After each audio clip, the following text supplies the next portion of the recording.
Une production Binge Audio, évidemment.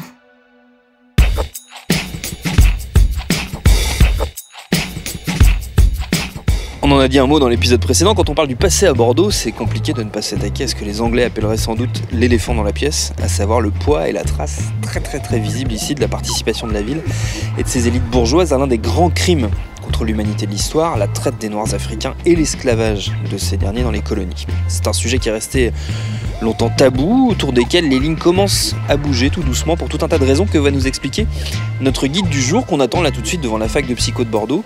Notre guide, c'est Karfa Diallo, c'est un militant historique de ces questions ici avec son association Mémoire et Partage.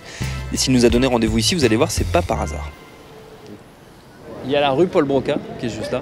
Et là, derrière nous, dans la fac, il y a un amphi Paul Broca, c'est ça? Nous sommes là devant l'université de Bordeaux 2, sur la place de la Victoire. Et puis c'est vrai, on a de l'autre côté des rues qui sont des héritages de cette histoire terrible qu'est la colonisation. Et ces rues sont aujourd'hui extrêmement controversées dans la société bordelaise et au-delà, dans le monde entier, bruit aujourd'hui une exigence qui est de combattre le racisme, et notamment le racisme sur les murs. On va évoquer une figure que nous avons en face, c'est-à-dire la figure de Paul Broca. L'université de Bordeaux est une université très liée au monde africain et caribéen. Il faut savoir que Bordeaux était au XVIIIe siècle le deuxième port négrier français. Bordeaux va devenir surtout le premier port colonial français. Port négrier par le nombre de bateaux qui quittent la ville et qui vont faire le commerce triangulaire. Donc deuxième en regard de Nantes. Nantes qui, elle, est le premier port négrier français. Mais ce qui va vraiment expliquer la prospérité bordelaise du XVIIIe et du XIXe siècle, c'est l'activité esclavagiste et colonialiste. C'est-à-dire qu'en plus du fait d'armer des bateaux et de faire la traite des Noirs, donc le commerce triangulaire, Bordeaux va vivre de l'esclavage. Et comment Bordeaux vit de l'esclavage? Mais Bordeaux vit de l'esclavage pour trois raisons principales que les Nantais n'ont pas. Par exemple, c'est d'abord la situation géographique de Bordeaux qui est idéale, c'est le port le plus proche des Caraïbes. Deuxième raison pour laquelle Bordeaux va impacter cette histoire coloniale française, c'est son arrière-pays qui est riche, puisque les colons en Amérique sont friands de vin, il leur faut du bon vin. Donc ça dynamise aussi le commerce colonial bordelais. Et puis troisième raison qui est extrêmement importante, c'est que les Bordelais sont des esclavagistes. Ce ne sont pas seulement des gens qui traitent des Noirs, c'est-à-dire qui achètent ou qui vendent, c'est des gens qui exploitent. Au XVIIIe siècle, la colonie la plus riche d'Amérique, c'est Haïti, l'ancienne Saint-Domingue, la partie occidentale Saint-Domingue. À Haïti, on avait 400 000 esclaves et 30 000 colons. 40% des 30 000 colons qui exploitaient Haïti étaient des Bordelais. Donc c'est ça qui fait que Bordeaux va devenir le premier port colonial et les historiens disent que Bordeaux va être la ville française qui va le plus s'enrichir de l'esclavage, alors que Nantes va être la ville française qui va le plus s'enrichir de la traite des Noirs. Voilà. La particularité de la traite et de l'esclavage colonial occidental, c'est le racisme. C'est fondamentalement le racisme, puisque les Européens inventent le racisme. La traite et l'esclavage des Noirs a existé entre Noirs africains. Il a existé du fait des Arabes. Mais chez les Noirs africains, comme chez les Arabes, tout le monde peut se retrouver en esclavage. L'esclavage est le fruit d'un rapport de force économique et militaire. Chez les Européens, on invente la race. On met en esclavage le Noir parce que ce n'est pas un être humain. Et pourquoi? Comment on le fait cela? On le fait avec tout un arsenal qu'on met en place. Le premier arsenal, c'est Dieu. L'Église vient justifier l'esclavage des Noirs. Deuxième arsenal qui est très important, c'est l'arsenal législatif. En France, on vote des codes. Le code noir sous Louis XIV en 1685, son article 44 décrit l'esclave comme étant une marchandise. Donc une justification par la loi des hommes. Mais ça ne suffit pas. On va demander aux scientifiques de venir appuyer cette thèse de l'infériorité des Noirs et de la supériorité des Blancs. Et c'est comme ça que quelqu'un comme Broca va apparaître. C'est un craniologue bordelais de Sainte-Foy-la-Grande. Dans les travaux de Broca, il y a deux erreurs qui sont des erreurs scientifiques manifestes. La première erreur scientifique, c'est la justification du racisme fondée sur la masse de l'encéphale. Puisque Broca, pour lui, la masse de l'encéphale des Blancs étant supérieure à celle des Noirs, c'est ce qui explique que les Blancs sont supérieurs aux Noirs. Première faute scientifique, c'est-à-dire qu'il a eu totalement faux dans l'histoire. Deuxième faute qui est très importante, c'est du sexisme, c'est-à-dire que Broca défend aussi l'idée de l'infériorité des femmes sur les hommes. et toujours en se basant sur le cerveau. Donc à l'heure où partout dans le monde, on a ces exigences d'un combat contre le racisme plus vigoureux et plus déterminé, ça nous semble choquant d'honorer effectivement Paul Broca ici à Bordeaux et du fait aussi du passé bordelais. Hein. Et on va avancer, je vais vous amener sur une autre rue juste à côté qui est la rue David Gradis en Bordelais qui a participé à la traite des Noirs en armant des bateaux, qui avait aussi des plantations coloniales en Amérique. Et ça, c'est encore une fois la spécificité bordelaise. On arme, on commerce, mais on a aussi des plantations pour exploiter les esclaves. Donc David Gradis, sa rue est ici. Hein, elle fait l'angle avec la rue Paul Broca, et pour montrer vraiment qu'il y a une continuité historique. Oui. D'un phénomène d'exploitation, d'un phénomène de saccage, de spoliation, de pillage, qui est la traite des Noirs et l'esclavage, et la colonisation et le racisme. Hein. C'est-à-dire qu'on a vraiment un cercle vicieux qu'on retrouve ici, dans cet angle de rue. Et cette rue est très importante parce que, si vous voulez, les revendications que nous avons depuis maintenant une vingtaine d'années autour des symboles du racisme sur l'espace public sont des revendications qui récemment ont pu évoluer avec le mouvement Black Lives Matter. On a vu que la mort de George Floyd, qui survient quelques semaines après un confinement extrêmement dur, et ça a eu une conséquence directe à Bordeaux, puisque cette pression associée au travail que nous faisons depuis maintenant plus de 20 ans à Bordeaux a fait que la ville de Bordeaux a répondu à une revendication que nous avions de longue date, parce que sur les symboles de la colonisation, du racisme, de l'esclavage sur l'espace public, notre démarche a toujours été de dire qu'il vaut mieux expliquer qu'effacer, et que ce soit comme un témoignage de ce qui ne doit plus jamais exister. Et notre démarche a toujours été de dire que, au lieu de débaptiser ces rues, posons des panneaux explicatifs. Pendant plus d'une dizaine d'années, la ville de Bordeaux a joué le pourrissement de la situation, mais devant l'ampleur du mouvement Black Lives Matter, la ville a posé, hein, comme vous le voyez ici, on a un panneau explicatif qui, vous le voyez, est apposé sur la rue David Gradis. Et ce panneau a été apposé au mois de juin, en juin 2020, ici à Bordeaux. Il est écrit sur ce panneau que donc David Gradis, né en 1665, il meurt en 1751. La firme David Gradis et compagnie a armé 221 navires pour les colonies, de 1718 à 1789, dont 10 pour la traite des Noirs. Mais vous voyez, ce qui nous a beaucoup choqué dans cette réponse politique à cette revendication, qui est une revendication de vérité et de justice, c'est la façon avec laquelle la ville de Bordeaux a finalement presque saboté quelque chose qui aurait été presque historique. Puisque ces panneaux ont été posés en catimini, personne n'a été informé, ni le maire de Bordeaux, ni aucun conseiller municipal ne s'est tenu là pour reconnaître qu'un véritable oubli, qu'un véritable crime a été commis, qu'il a été oublié par la suite et que nous sommes là pour le réparer. Et ça nous a choqués parce que pour nous, le racisme ne se combat pas en cachette. Donc la ville de Bordeaux, en juin, sur les 20 rues de négriers qu'on a répertoriées, la ville a choisi 5 sur ces 20 à qui elle a apposé des panneaux explicatifs, et nous continuons à nous battre, à revendiquer que tous les négriers bordelais puissent, sur leur rue, se voir apposer des panneaux explicatifs. Mais il faut aussi avouer que notre revendication a un peu évolué du fait de la mort de George Floyd et du mouvement de débaptisation qu'on a vu partout dans le monde. Aujourd'hui, ce que nous demandons à chaque ville, c'est de débaptiser symboliquement une rue, pour montrer véritablement que les élites politiques, les autorités politiques ont compris l'écœurement, le ras-le-bol de la population sur l'impunité face au racisme. Parce que c'est important aussi de quelque part de sanctionner ceux qui ont commis des crimes. Et la traite et l'esclavage de Noirs est un crime contre l'humanité, c'est la loi française qui le dit. Et aujourd'hui, continuer à honorer, même poser des panneaux explicatifs, ne nous semble plus suffisant.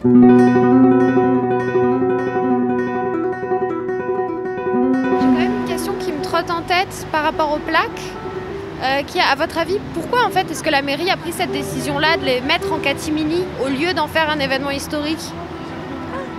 Je crois que fondamentalement, ça révèle la gêne de l'élite bordelaise sur cette question. Elle a tellement tardé à répondre à cette solution pédagogique que nous lui proposions depuis des années, que inaugurer ces plaques de façon catimini était une façon peut-être d'édulcorer, de réduire l'importance que ça aurait pu avoir. Bon, on peut aussi supposer que le fait que les plaques aient été posées entre les deux tours de l'élection municipale, parce que c'était en juin que ça a été fait, peut-être est-ce aussi une excessive prudence pour ne pas choquer l'électorat de la municipalité qui était là à l'époque. Et ça, c'est vrai que c'est quelque chose de très regrettable.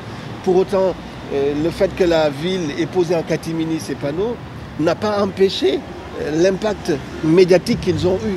Puisque lorsque la ville les pose, je crois que c'est vers le 15-16 juin 2020, il y a le mouvement Black Lives Matter est important, il est vraiment extrêmement virulent. Et cette réponse bordelaise interpelle le monde entier. On a vu arriver à la suite de la pose de ces panneaux des médias du monde entier, américains, danois, allemands, belges, qui sont venus s'inspirer quand même quelque part de cette réponse bordelaise. Donc ça, c'était aussi assez intéressant et qui avait aussi compris la maladresse, hein, je préfère parler de maladresse, de la ville de Bordeaux sur cette réponse-là, mais qui avait pu le relier à un engagement qui était le nôtre depuis plusieurs années sur le sujet. Donc voilà comment je pourrais peut-être répondre à ça. Oui. La mairie, elle a changé. La mairie à Bordeaux, le conseil municipal est maintenant assez différent. Est-ce que déjà vous voyez quelques différences dans la relation qu'a l'association Mémoire et Partage avec la nouvelle municipalité de Bordeaux? Oui, très clairement. Il faut savoir que nous avons vécu une alternance historique après presque plus de 70 ans de monopole du pouvoir politique par la droite, donc la droite gardienne finalement de la tradition bordelaise, la tradition politique, la droite fer de lance des intérêts de ces milieux économiques, négociants. Le fait qu'il y ait eu cette alternance est effectivement un changement majeur, puisque ceux qui viennent au pouvoir aujourd'hui à Bordeaux sont des gens qui sont issus de gauche, qui ont été plus sensibles par le passé aux engagements de justice et de vérité que nous portions. Et quelque part, oui, il y a un changement. Pour l'instant, il est encore très timide ce changement, puisque la nouvelle équipe s'installe. On ne connaît pas encore vraiment quelles sont les orientations qu'elle va prendre. Mais on a vu, elle nous a donné des signes en étant présent très massivement à un certain nombre d'événements que nous avons organisés ces dernières semaines et en s'engageant véritablement à accompagner le travail de mémoire que nous allons faire, notamment le projet de Maison contre les esclavages, qui est un projet d'un lieu spécifique dédié aux mémoires de l'esclavage que nous voulons édifier à Bordeaux. La ville de Bordeaux a de tout temps été toujours à reculons sur cette question. D'ailleurs ici nous arrivons sur un lieu très emblématique de ces reculades-là, puisque nous sommes au musée d'Aquitaine. Et dans ce musée, musée d'Aquitaine, musée d'histoire régionale, on a quelques salles qui sont consacrées à la mémoire de l'esclavage et de la traite des Noirs. Ces salles ont été inaugurées en 2009 sous l'ancien maire Alain Juppé. Et ces salles ont été une réponse à une mobilisation, à la mobilisation que nous avons eue ici à Bordeaux. On peut rentrer d'ailleurs pour...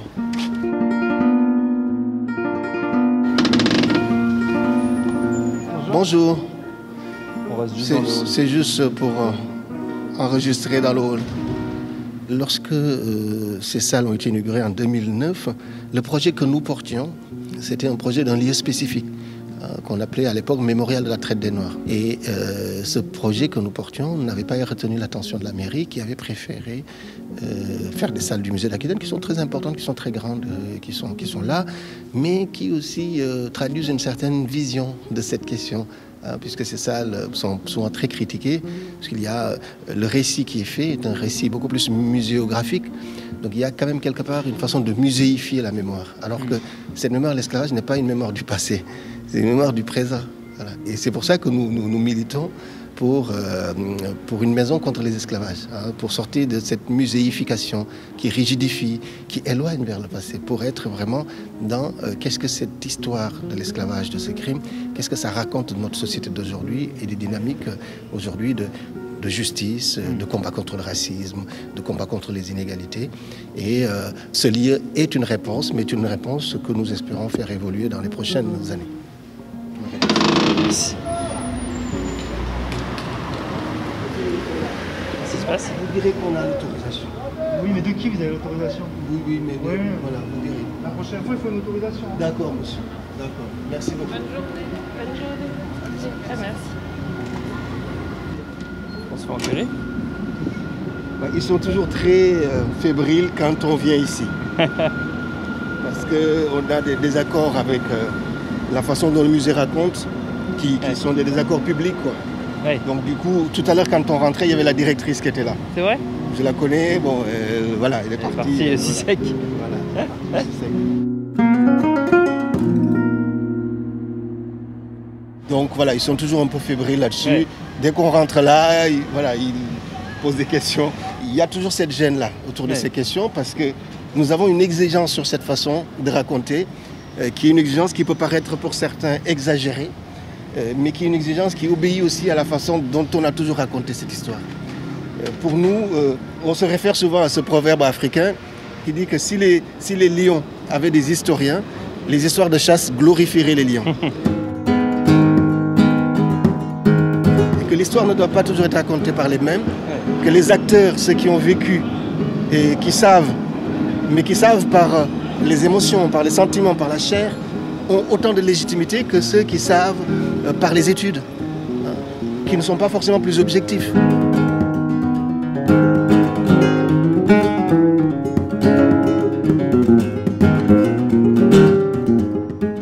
Alors là, on va aller vers le Fort Dua. Le Fort Dua est une ancienne prison au XVIIe et XVIIIe siècle. Et aujourd'hui, c'est autour de cette ancienne prison que se fait le droit, que se dit le droit à Bordeaux, parce que c'est le quartier des magistrats, des avocats. On a autour du Fort Dua l'École nationale de la magistrature qui est installée. On a le palais de justice qui est au Fort Dua. Et cette ancienne prison est un héritage aussi de l'histoire coloniale, esclavagiste à Bordeaux. Il révèle finalement que l'expérience de l'esclavage n'était pas seulement une expérience outre-Atlantique, c'était aussi une expérience hexagonale.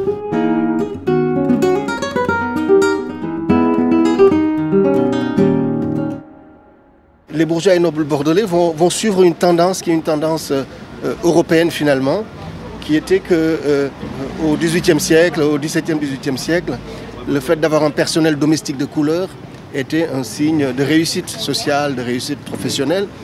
Et c'est ce qui va faire que les Bordelais vont commencer à faire venir leurs esclaves à Bordeaux, alors que la terre de France est une terre de liberté. Puisque dès le XIIIe siècle, il y a un édit royal qui est pris et qui dit que la terre de France libère. Et pour les Noirs, cependant, l'administration royale de l'époque va avoir une tolérance. Elle va soumettre le séjour, entre guillemets, des Noirs à Bordeaux ou en France. Elle va le soumettre à un certain nombre de conditions. D'abord, la déclaration de ces Noirs. Lorsqu'ils rentrent dans le territoire français, il faut qu'ils soient déclarés à l'amirauté. Deuxième condition, il fallait que ces Noirs ne restent en métropole pas plus de 3 ans. Parce que l'administration royale avait peur que le séjour des Noirs en métropole leur fasse acquérir des idées de liberté et d'émancipation, qui se croient les égaux des Blancs. Donc pas plus de 3 ans. Au bout de 3 ans, il faut qu'ils repartent. Et l'administration royale va mettre en place une police des Noirs. Et les Noirs qui n'avaient pas été déclarés, ou les Noirs qui étaient restés plus de 3 ans, ils pouvaient être arrêtés par la police des Noirs et être mis en prison au Fort Dua, en attendant qu'un bateau reparte aux colonies pour les ramener aux colonies. Voilà.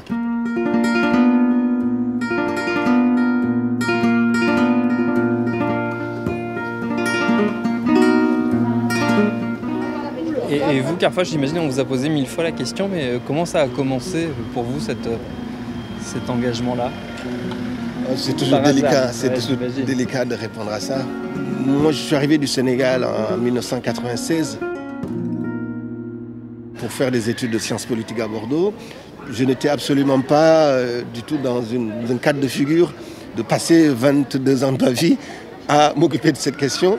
Arrivant dans cette ville, ayant beaucoup lu d'historiens, de poètes, d'écrivains qui évoquaient la place de Bordeaux dans cette histoire, j'étais très choqué de me rendre compte de l'amnésie de la ville, de son refus pratiquement de reconnaître. Parce que refuser de reconnaître, c'est refuser de se reconnaître en l'autre.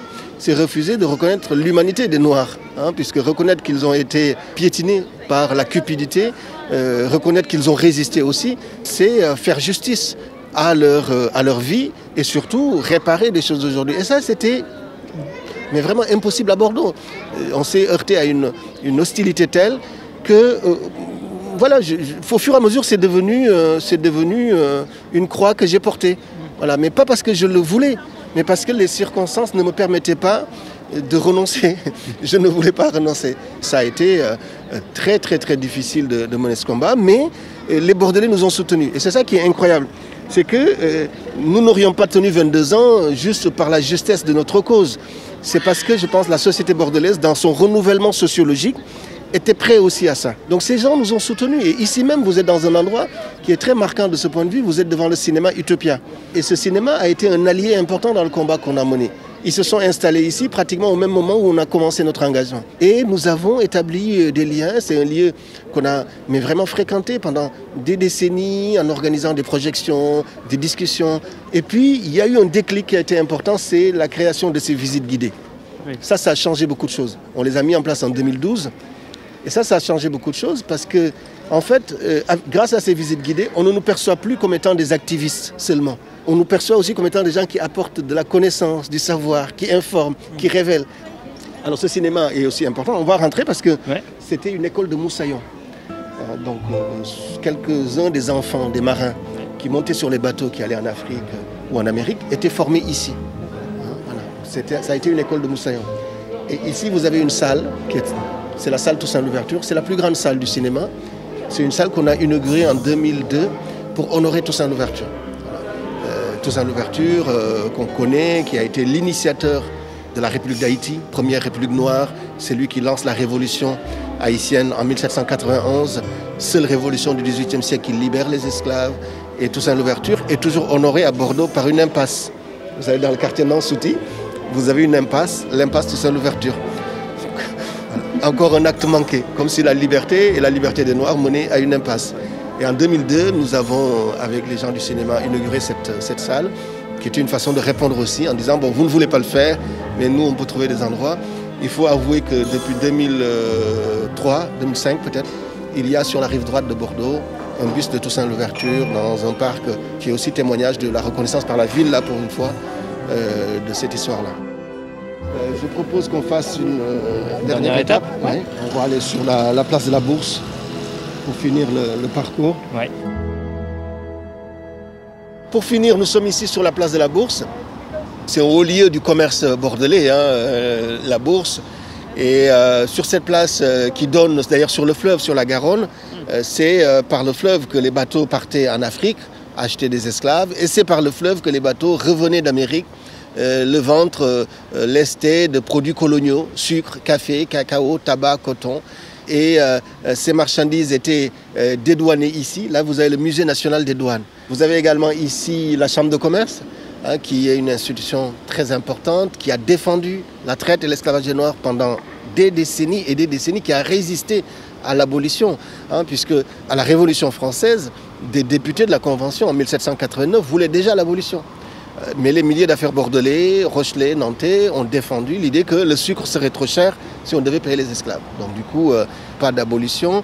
Et ici toujours, vous avez encore une fois des mascarons créoles. Ce sont ces visages qui sont sculptés dans la pierre. Et vous voyez là, vous avez deux femmes qu'on suppose noires, puisqu'on a les lèvres, le nez. Donc ce sont les mascarons créoles. Toujours témoignage de la fierté bordelaise à posséder des esclaves, à posséder des colonies en Amérique.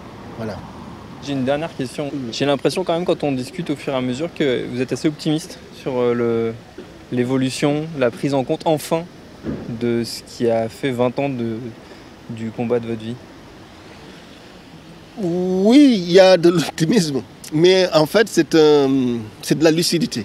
Oui. Je sais qu'il y a une jeunesse française du coup, une jeunesse du monde qui ne peut plus admettre l'oubli, qui ne peut plus admettre les injustices et les inégalités. Et je sais qu'elle va se battre. Donc oui, il y a de la lucidité, il y a de l'optimisme quelque part, parce que je pense que le mouvement de l'histoire, on ne va pas l'arrêter avec ses bras. Il va vers plus de vérité, vers plus de justice. Ça, c'est inévitable. Et nous prenons ce rendez-vous en tout cas pour rendre Bordeaux plus juste, plus conforme aussi aux consciences des différentes populations qui l'habitent et qui la vivent aujourd'hui.